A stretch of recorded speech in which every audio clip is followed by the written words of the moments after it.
ಇವತ್ತು ಶಿರಟ್ಟಿ ಮತಕ್ಷೇತ್ರದ ಮುಂಡರಿ ತಾಲೂಕು ಹಾಗೂ ಲಕ್ಷ್ಮೇಶ್ವರ ತಾಲೂಕು ಮತ್ತು ಶಿರಟ್ಟಿ ತಾಲೂಕಿನಲ್ಲಿ ಈ ಡಾಕ್ಟರ್ ಚಂದ್ರು ಲಮಾಣಿಯವರ ಬಂಧನವನ್ನು ಖಂಡಿಸಿ ಬೃಹತ್ ಪ್ರತಿಭಟನಾ ರ್ಯಾಲಿಯನ್ನು ಹಮ್ಮಿಕೊಂಡಿದ್ದೀವಿ. ಯಾಕಂದ್ರೆ ಡಾಕ್ಟರ್ ಚಂದ್ರು ಲಮಾಣಿಯವರು ದಲಿತ ವರ್ಗದ ವ್ಯಕ್ತಿ ಆಗಿರೋದ್ರಿಂದ, ಅದು ವಿದ್ಯಾವಂತರ ಆಗಿರೋದ್ರಿಂದ ಇಲ್ಲಿ ಕಾಂಗ್ರೆಸ್ ಪಕ್ಷದವ್ರಿಗೆ ಸಹಿಸಲಾಗದಂಥ ಒಂದು ಶಕ್ತಿ ಕೂಡೈತೆ. ಯಾಕಂದ್ರೆ ಅವ್ರು ಹೆಂಗದಾರಂದ್ರೆ 30,000 ಅಂತರಂತರ ಡಾಕ್ಟರ್ ಚಂದ್ರು ಲಮಾಣಿ ಬಡ ವಿದ್ಯಾರ್ಥಿಯಾಗಿ ಬೆಳೆದಂಥ ಚಂದ್ರು ಲಮಾಣಿಯವರು ಆರಿಸಿ ಬಂದಾರ. ನಮ್ಮ ಹುಡುಗಾಲಿ ಇಲ್ಲ ಅಂತಂದು ಹೇಳಿ ಒಂದು ಆರೋಪ ಮಾಡಿ ಅವ್ರು ರೊಕ್ಕನ ಮುಟ್ಟಿಲ್ಲ. ಆ್ಯಕ್ಚುಲಿ ಹೇಳ್ಬೇಕಂದ್ರೆ ಅವ್ರು ತೊಗೊಂಬಂದಿಂದ ರೊಕ್ಕ ತಾವೇ ತೊಗೊಂಬಂದು ಅವರಿಗೆ ಒಂದು ಲಗ್ನ ಪತ್ರದ ಮೂಲಕವಾಗಿ ಅವರಿಗೆ ಮುಟ್ಟಿಸಿ ಒಂದು 50,000 ರೂಪಾಯಿ ದೇಣಿಗೆ ಕೊಡ್ರಿ ಅಂತಂದು ಹೇಳಿ ಕುತಂತ್ರವಾಗಿ ಇದು ಮಾಡ್ಯಾರ. ಅದು ಮುಂದಿನ ಏನು ಮಾಡೋಕೆ ಗೊತ್ತಾಗುತ್ತೆ, ಅದು ಎಲ್ಲರಿಗೂ ಗೊತ್ತಾಗುತ್ತೆ. ಯಾರೂ ಹೆದರಬೇಡ್ರಿ. ಡಾಕ್ಟರ್ ಚಂದ್ರು ಲಮಾಣಿಯವರಿಂದ 3 ತಾಲೂಕಿನ ಜನ ಇದ್ದೀವಿ, ನಿಮ್ಮ ಜೊತೆ ಇರ್ತೀವಿ, ಅವ್ರ ಕುಟುಂಬದವರು ಸಾಂತ್ವನ ಹೇಳ್ತೀವಿ, ನಿಮ್ಮ ಜೊತೆ ಎಲ್ಲರೂ ಇದ್ದೀವಿ. ಇವತ್ತಿನ ಪ್ರತಿಭಟನೆಯಲ್ಲಿ ಒಂದು 5,000 ಜನ ಕೂಡಿ ಅವರಿಂದ ಸದಾ ಕಾಲ ಇರ್ತೀವಿ ಅಂತಂದು ಹೇಳ್ತೀವಿ. ಸ್ವ ಇಚ್ಛೆಯಿಂದ ಸೇರಿವಿ. ಯಾರಿಗೆ ರೊಕ್ಕ ಕೊಡಲಾರ್ದ ತಾವೇ ರೊಕ್ಕ ಖರ್ಚು ಮಾಡಿ ತಾವೇ ಗಾಡಿ ತೊಗೊಂಡು ಬಂದಾರ.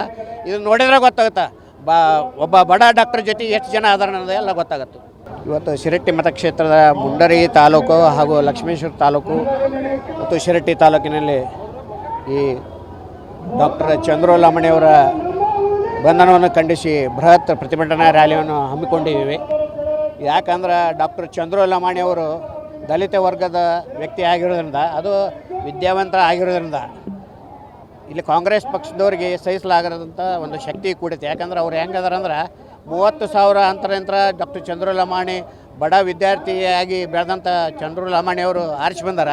ನಮ್ಮ ಹುಡುಗಾಲಿ ಇಲ್ಲ ಅಂತಂದು ಹೇಳಿ ಒಂದು ಆರೋಪ ಮಾಡಿ ಅವ್ರು ರೊಕ್ಕನ ಮುಟ್ಟಿಲ್ಲ. ಆ್ಯಕ್ಚುಲಿ ಹೇಳ್ಬೇಕಂದ್ರೆ ಅವ್ರು ತೊಗೊಂಬಂದಿಂದ ರೊಕ್ಕ ತಾವೇ ತೊಗೊಂಬಂದು ಅವರಿಗೆ ಒಂದು ಲಗ್ನ ಪತ್ರದ ಮೂಲಕವಾಗಿ ಅವರಿಗೆ ಮುಟ್ಟಿಸಿ ಒಂದು 50,000 ರೂಪಾಯಿ ದೇಣಿಗೆ ಕೊಡ್ರಿ ಅಂತಂದು ಹೇಳಿ ಕುತಂತ್ರವಾಗಿ ಇದು ಮಾಡ್ಯಾರ. ಅದು ಮುಂದಿನ ಏನು ಮಾಡೋಕೆ ಗೊತ್ತಾಗುತ್ತೆ, ಅದು ಎಲ್ಲರಿಗೂ ಗೊತ್ತಾಗುತ್ತೆ. ಯಾರೂ ಹೆದರಬೇಡ್ರಿ. ಡಾಕ್ಟರ್ ಚಂದ್ರು ಲಮಾಣಿಯವರಿಂದ 3 ತಾಲೂಕಿನ ಜನ ಇದ್ದೀವಿ, ನಿಮ್ಮ ಜೊತೆ ಇರ್ತೀವಿ, ಅವ್ರ ಕುಟುಂಬದವರು ಸಾಂತ್ವನ ಹೇಳ್ತೀವಿ, ನಿಮ್ಮ ಜೊತೆ ಎಲ್ಲರೂ ಇದ್ದೀವಿ. ಇವತ್ತಿನ ಪ್ರತಿಭಟನೆಯಲ್ಲಿ ಒಂದು 5,000 ಜನ ಕೂಡಿ ಅವರಿಂದ ಸದಾ ಕಾಲ ಇರ್ತೀವಿ ಅಂತಂದು ಹೇಳ್ತೀವಿ. ಸ್ವ ಇಚ್ಛೆಯಿಂದ ಸೇರಿವಿ. ಯಾರಿಗೆ ರೊಕ್ಕ ಕೊಡಲಾರ್ದ ತಾವೇ ರೊಕ್ಕ ಖರ್ಚು ಮಾಡಿ ತಾವೇ ಗಾಡಿ ತೊಗೊಂಡು ಬಂದಾರ. ಇದನ್ನು ನೋಡಿದ್ರೆ ಗೊತ್ತಾಗುತ್ತೆ ಒಬ್ಬ ಬಡ ಡಾಕ್ಟರ್ ಜೊತೆ ಎಷ್ಟು ಜನ ಆಧಾರ ಅನ್ನೋದು ಎಲ್ಲ ಗೊತ್ತಾಗುತ್ತೆ.